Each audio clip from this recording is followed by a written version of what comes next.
கடந்த காலத்தில் எடப்பாடி பழனிசாமி காலத்தில் இந்த மாதிரி லாக்அப் பண்ணணும் ஏற்படுற போது எத்தனை நாள் கழிச்சு எஃப்ஐஆர் போட்டாங்க, எத்தனை நாள் கழிச்சு சிபிஐக்கு மாற்றினாங்க, எத்தனை நாள் கழிச்சு சஸ்பெண்ட் பண்ணாங்க, அதெல்லாம் ஒரு டேபிள் வச்சுருக்கு.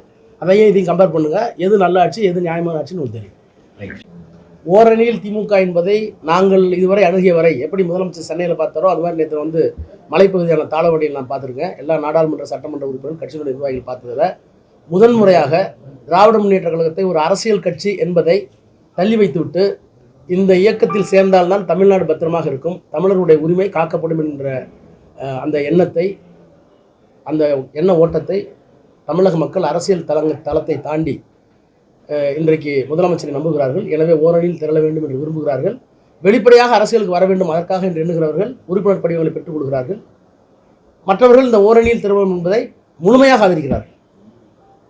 ஏற்கனவே மோடி வந்து தொடங்கினார்ல, அதே நம்ம தான் விடுவோம். மோடிங்க உங்களுக்கு தான் மேட்டுப்பாளையம் வந்தார்ல, மேட்டுப்பாளையத்துலேருந்து தொடங்கினார். மோடிக்கு ஏற்பட்ட தான் எடப்பாடிக்கு வரும். மேட்டுப்பாளையத்தில் போக்குவரத்து நெரிசல் அதிகமாக இருக்கும்.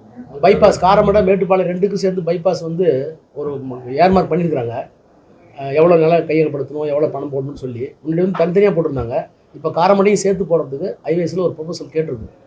அதுக்காக யாரோட இல்லத்தில் போகணும், அதுக்கு எவ்வளோ காப்பீடு வரும் அப்படிங்கிறதுக்கு ஒரு டீட்டெயில் ப்ராஜெக்ட் ரிப்போர்ட் ரெடி ஆகிட்டு இருக்கு. செய்திகளை உடனுக்குடன் தெரிந்து கொள்ள கீழ்கண்ட கேபிள் மற்றும் டிடிஹெச் நெட்வொர்க்குகளில் எம்நாடு செய்தி தொலைக்காட்சியை காணுங்கள். பாதகம் செய்பவரை கண்டால் நாம் பயம் கொள்ளலாகாது பாப்பா. மோதி மிதித்து விடு பாப்பா, அவர் முகத்தில் உமிழ்ந்து விடு பாப்பா. அண்மை செய்திகளை உடனுக்குடன் தெரிந்து கொள்ள இணைந்திருங்கள் எம்நாடு தொலைக்காட்சியுடன்.